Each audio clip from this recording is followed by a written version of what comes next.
엄청 오래된 인연입니다. 어디다 자랑하고 다닐 만한 이야기는 아니지만 저한테는 또 소중히 간직하고 싶은 아름다운 추억이다 보니 대나무 숲에다 임금님 귀는 당나귀 귀라고 외치는 심정으로 이렇게 여러분들께 제 이야기를 들려드리려고 합니다. 어머니가 결혼을 하면서 고향을 떠나 아버지를 따라 살게 되었습니다. 그래도 저희 어머니가 대학물을 좀 먹은 사람이라서 맞벌이 부부 생활을 했지요. 타지에서 아는 사람 하나 없이 아버지 하나만 보고 따라왔는데 어머니는 어머니 나름대로 외롭고 힘든 시간을 보냈나 봅니다. 그러다가 회사에서 친구를 한 명 사귀게 되었다고 합니다. 나이 차이는 조금 나는 편이는 했지만 어머니한테는 그 주변 지역에서 말 터놓고 지낼 유일한 사람이었기 때문에 친하게 지내게 되었습니다. 어머니를 언니라고 부르면서 잘 다르기도 했고 다행히 둘이서 죽도 잘 맞아서 둘이서 매번 같이 놀러 다니고 그랬답니다. 그 인연이 이어져서 저희 어머니가 제가 태어나고 나서 직장을 관두면서도 두 사람은 계속해서 인연을 이어왔다고 하더라고요. 저희 집에 자주 놀러와서 지내던지라 그리고 저 볼 때마다 이뻐해주고 용돈도 주고 했던 분이시라서 제가 이모라고 부르면서 잘 따르기도 했습니다. 그 지역에서 꽤 오래 살았기 때문에 사실상 가족 다음으로 많이 만나던 사람이 이 이모였습니다. 그런데 어린 마음에 그랬나 저한테 잘해주기도 하고 그때의 기억은 흐릿하지만 웃는 게 참 예쁜 사람이었던 걸로 기억해요. 키도 작았고 동안에다가 얼굴도 작은 여리여리하던 스타일이라서 어느 정도 제가 크고 나서는 오히려 제가 덩치가 더 크게 되더라고요. 제가 서울에 있는 대학교에 합격하면서 저희 아버지도 은퇴를 하시게 되었고 그렇게 저희는 온 가족이 삶의 터전을 서울로 옮겨가게 되었습니다. 서로 한국 땅 안에 있는데 못 만날 게 어딨냐며 어머니와 이모는 아쉬워하기도 했습니다. 하지만 무엇보다 제가 더 이상 엄마의 친구이자 이모라고 따르던 하지만 속으로는 내심 여자로서 좋아하고 있던 그녀와 떨어지게 되니 그 부분이 가장 아쉬웠습니다. 그녀 또한 제 손을 잡으면서 건강하게 잘 지내라면서 눈물까지 흘려줘 그날 그때의 얼굴이 아직도 기억에 선명하게 남아 있습니다. 그 영향을 받아서 저는 지금도 솔직히 니시 혹은 연상 취향이 굳어지게 되었습니다. 그런데 연상이라는 게 사실 나이차가 한두 살 많은 연상을 말하는 게 아니기 때문에 젊을 때 연애를 하면서는 또래의 여자들과 연애를 하기는 했지만 무언가 저를 채우지 못하는 것이 있었지요. 아무튼 속으로 아쉬움은 많았지만 제 취향을 들킬 수 없어서 사실 그때는 주변 친구들도 여자 그룹 가수 누구 드라마에 나오는 주연급 누구 주인공 동생으로 나오는 누구 하면서 다들 연하나 동갑내기 여자들에게만 관심이 있다 보니 저는 선뜻 여자 주인공보다 여자 주인공 엄마로 나오는 사람이 더 예쁘지 않냐 하는 이야기를 꺼내기가 힘들었지요. 그래서 저도 남들하고 똑같이 나이 비슷한 직장인 여자친구를 만나게 되었습니다. 대학교 졸업할 때까지는 솔직히 별로 관심도 없었어서 연애를 하지 못했는데 오히려 그런 걸 보고 주변에서 오해들 하고 그러니 어쩔 수 없이 시작한 연애였어요. 그래도 첫 연애라고 내심 많이 좋아하기도 했고 마음도 많이 썼습니다. 하지만 최선을 다하긴 했지만 역시 중요한 순간에 커지질 않으니 한참 대인 나이인데도 두 사람의 연애 관계가 더 발전을 할 수는 없었지요. 그래도 그때 여자친구가 저를 많이 위해주고 기다려주고 어떻게는 일으켜보려고 이것저것 노력도 많이 했습니다. 도무지 그 여자친구한테 나는 나보다 나이가 많은 사람이 아니면 안 될 것 같다는 말을 꺼낼 수가 없었지요. 그 여자친구가 나쁘다고 생각하진 않습니다. 그녀도 사람인데 당연히 답답하고 힘들었겠지요. 결국 그녀는 저를 두고 다른 남자를 만나더라고요. 그런데 그 과정이 저에게는 그 사실을 숨기고 양다리를 걸치고 있던 거였어요. 그래서 그때 마음의 상처가 엄청 나긴 했습니다. 저를 위해 그만큼 희생해준 좋은 사람이었던 여자친구가 나를 두고 어떻게 양다리를 걸칠 수가 있나 하는 배신감이 더 컸지요. 게다가 이러나 저러나 어쨌든 첫 여자친구였기에 여자친구의 바람에 저는 시리에 빠지게 되었고, 그때 카카오톡도 연락처도 핸드폰에 있던 모든 걸 지워버리고 한동안 방황을 하게 되었습니다. 그렇게 허송 세월을 보내다가 시간이 지나니까 해결이 되더라고요.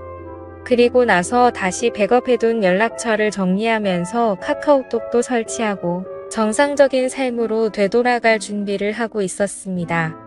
마지막 백업을 해둔 게 너무 오래 전이었어서 그동안의 친구 목록이 다 사라져 있었지요.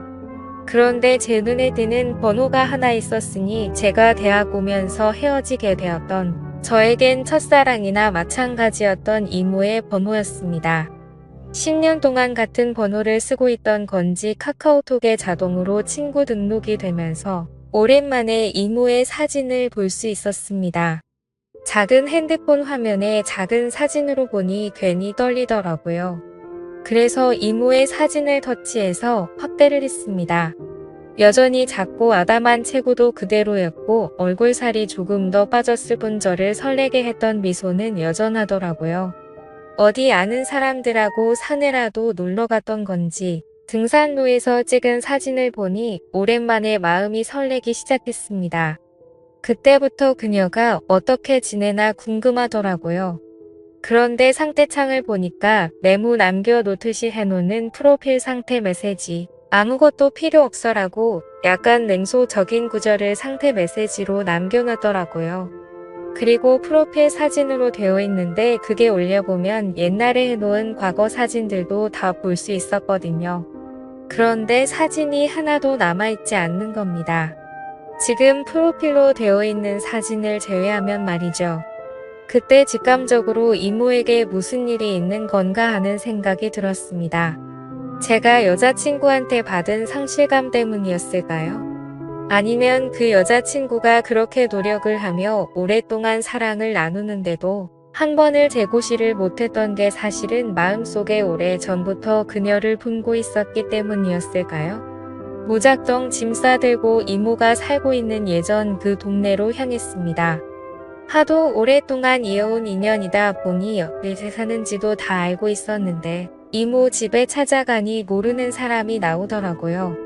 10년 이모와 떨어져 지낸 시간이 10년이고 강산이 변한다는 세월이 긴 하지만 체감상 그렇게 오랜 시간이 지난 것 같지 않은데 집부터 바뀌어 있으니 당황스러웠습니다.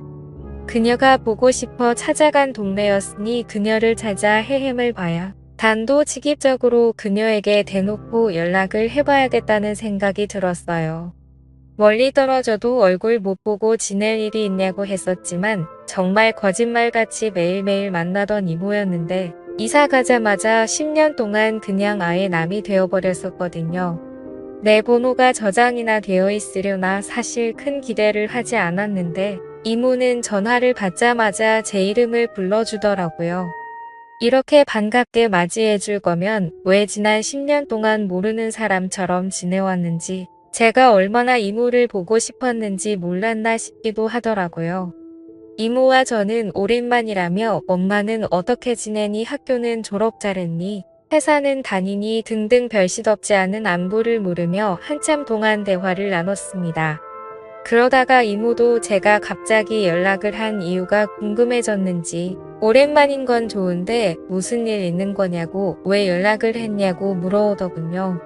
그래서 솔직하게 이모 카카오톡에 있는 사진과 프로필 메시지 보고 이모한테 무슨 일이 있는가 싶어서 저도 모르게 연락을 하게 되었다고 했습니다. 그러니 이모가 제 말을 듣고는 뭔가 쓸쓸하게 웃으면서 별일 없다고 하더라고요.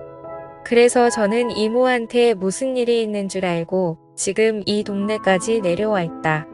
이모 집까지 찾아가 봤는데 모르는 사람이 살고 있더라는 이야기를 꺼냈습니다. 그러니 이모가 조금 놀란 눈치더라고요. 사실 카카오톡 상태 메시지만 보고 누가 이렇게 멀리서부터 찾아오는 일은 거의 없는 일이잖아요. 오겠다고 대화를 했던 것도 아니고 심지어 제가 제 또래의 여자한테 이렇게 했으면 이모도 이해나 할 만한 상황이겠지만 다른 사람도 아니고 저와 이모의 나이차와 사이였으니 말입니다. 밖에서 한 1시간 정도를 기다렸나 이모가 헐레벌떡 제가 있는 곳까지 나오더라고요. 그래도 그 와중에 제 마음을 눈치라도 챈 것인지 화장도 싹 하고 머리도 다듬어져 있는 게 조금 멋을 내고 나온 것 같았습니다. 예전에도 이모의 아름다움이 참 좋긴 했는데 사실 회사 출퇴근할 때 하는 정도의 꾸민 모습만 봤지. 진짜로 이렇게 마치 애인을 만나듯 꾸미고 나온 이모의 모습은 제 생각보다 훨씬 더 아름다워 보였습니다. 10년의 세월이 무색하게 저를 설레게 만들던 그 여자가 내 눈앞에 있으니 묘한 고향감에 휩싸이기 시작했습니다. 심지어 예전에는 항상 어머니와 함께 셋이서 그녀를 만났는데 이번엔 남자 대 여자로 단둘이서 만나고 있으니 그 기분은 이루 말할 게 없었지요. 직접 만나니 이모가 아무 일 없이 잘 지내고 있다던 말과는 다르게 이모의 현재 상황을 말해주더라고요. 사실 저희 가족이 서울로 가기 전부터 남편과 불화가 생기기 시작했고 10년이 지난 지금에서야 결국 이혼을 하게 되었다는 겁니다. 그런데 그 과정에서 자식들이고 뭐고 다 대가리 크고 나니까 자기가 회사 다니며 힘들게 키워준 것도 모르고 돈 많은 아버지 따라갔다고 자기는 이제 완전 혼자가 된 거나 마찬가지라며 힘들어하더라고요. 이모가 힘들다고 하는 말에 저도 사실은 이러하다며 현재 제 상황을 설명했습니다. 저 또한 큰 시리에 빠져 있는 상황이라 이모가 보고 싶어 여기까지 내려왔다는 그 명분을 설명하고 있던 것 같았습니다. 그런데 이모는 눈이 휘둥그레지면서 그런 일이 있었는데 왜 여기를 내려온 거냐고 묻더라고요. 그래서 이모에게 커피 말고 같이 술이나 한잔 하자고 같이 술 마셔주면 다 이야기를 해주겠다고 말했습니다. 그러니 이모가 눈빛이 조금 바뀌기 시작하면서 일단 저에게 알겠다는 말을 하고 어렸을 때도 자주 가던 동네 경양식점 같은 호프집으로 저를 데리고 갔어요. 여기가 음식도 맛이 좋긴 하지만 일단 옛날식 경양식집이라서 자리도 벽으로 딱 한마다 나누어져 있고 조용히 단둘이 이야기 나누기에는 이곳만큼 좋은 곳이 없었거든요. 그때 저도 솔직히 이모가 조금씩 저에게 마음을 활짝 열고 있다는 생각이 들기도 했습니다. 이모가 저랑 첫 잔을 했더니 벌써 술을 같이 마실 정도로 큰 줄은 몰랐다고 시간이 참 빠르다더니 하면서 두 사람 사이에 묘해지는 분위기를 환기시키려고 애써 노력하는 게 보이더라고요. 술을 한두 잔 나누다가 저도 이모에게 제가 여자친구와 헤어졌던 이야기를 하면서 사실 여자친구 앞에서 내가 고개 숙인 남자일 수밖에 없던 이유와 노력을 해도 잘 해결되지 않았던 사실까지 낱낱이 말했습니다.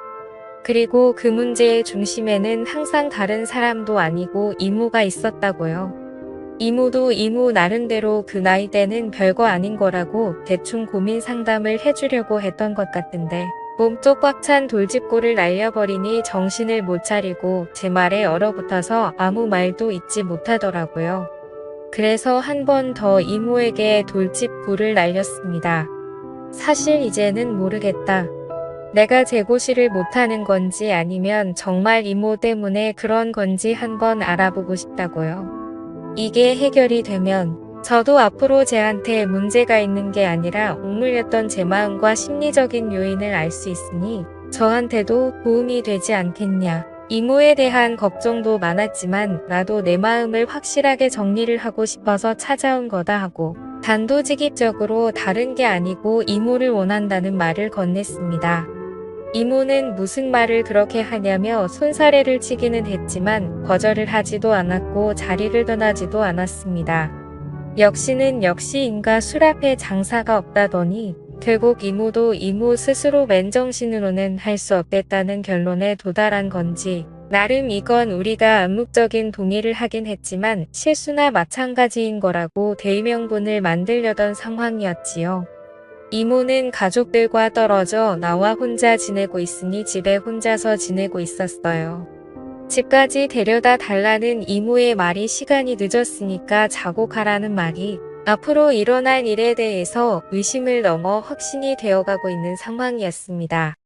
여자친구와 분위기도 많이 만들고 이런저런 시도는 많이 해봤지만 실제로는 단 한 번도 해본 적이 없으니 많이 긴장이 되기도 했습니다만 솔직히 걱정할 게 없었습니다. 이모가 알아서 잘해줄 거라는 생각이 들었거든요. 여자친구와 이런저런 시도를 할 때와는 전혀 달랐습니다. 이미 이모를 부축하고 이모의 집까지 가는 동안 저는 이미 준비가 되어 있었거든요. 저에게 있어서는 오래된 첫사랑이자 제 어머니에게는 둘도 없는 고향친구 같은 사람이었습니다. 그 오묘하고 복잡한 인간관계 속에서 그 중심에 내가 있다니 오히려 그게 더욱더 저를 설레게 하더군요. 게다가 저는 이미 10년이 아니라 아마 철들었을 때부터 계속 이모를 제 곁에 두고 싶어 했었으니 말입니다. 다음 날 아침이 돼서야 이모는 걱정이 되기 시작했나 봅니다. 실수라고 하기에는 이미 서로가 의도한 대로 되었다는 걸 알고 있기에 후회해도 이미 때는 늦은 상황이었으니 말입니다. 저도 직장인이기에 결국 주말을 보내고 나서 서울로 돌아가야 했습니다만 그녀의 매력에 첨벙 빠지고 말았습니다. 그녀도 은퇴를 한 상황인데 굳이 뭐하러 제가 매주 주말마다 지방까지 내려와야 하는지 싶어서 아예 그녀에게 생활 정리하고 서울로 올라오라고 제안을 했지요. 그녀는 저한테 버림받을까 두려움이 있었는지 주저하더라고요. 그래서 제가 그녀에게 다시 확신을 줬습니다. 당신은 내가 10년이 넘는 세월 만에 겨우 내 것으로 쟁취한 사람이라고 이제는 절대 놓치지 않을 거라고요. 제가 어머니한테 결혼하고 싶은 여자가 있다 하여 그 자리에 이모를 데리고 나갔을 때 어머니는 뒷목을 잡고 쓰러질 뻔했습니다. 어차피 저는 취직 후에는 집에서 나와 혼자 살고 있었는데 집에서는 허락받지 못한 만남이기에 결국 이모와 둘이 살림을 합쳐서 지내게 되었지요. 언젠가는 부모님도 저와 이모의 사이를 인정해줄 그날이 올 거라고 믿어 의심치 않습니다. 그때까지는 좀 오랜 시간이 걸리겠지만 지금은 최선을 다해서 지금의 만족스러운 삶을 유지해 보려고 합니다. 오늘의 사연은 여기까지네요. 긴 사연 끝까지 들어주셔서 감사합니다.